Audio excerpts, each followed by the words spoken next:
નગરપાલિકાના જે અધિકારીઓ છે, ચીફ ઓફિસર હોય કે અંદર ભાઈ જે પણ કર્મચારી છે, એ પહેલાં તો એવું છે કે એમને કાયદાથી અજ્ઞાન છે કે કાયદો શું છે એ એમને ખબર નથી.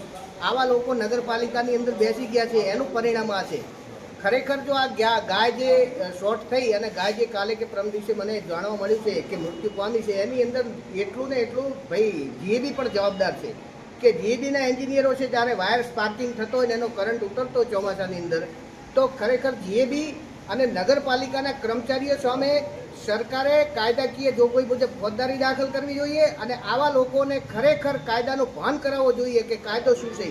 આ ચીફ ઓફિસર રાધનપુરના આયા તારથી કોઈ પણ ખાડા નહીં પૂરવા, કોઈ કાર્ય લોકોનું ન થવા દેવું, આના સિવાય એમને કોઈ ધંધો અહીંયા આદર્યો નથી. અને હું તો એમ કહું છું, જો ચીફ ઓફિસરને અહીંયા રાધનપુર નોકરી ના કરવી હોય તો વહેલી તકે અહીંથી બિસ્તરા ભરે, પણ આ રાધનપુર નગરી છે, કોઈનું ચલવ્યું નથી, ચલવી લેશે પણ નહીં. મારું નામ દવે અલ્પેશ કુમાર હરીશભાઈ, બ્રહ્મ સમાજ પ્રમુખ રાધનપુર.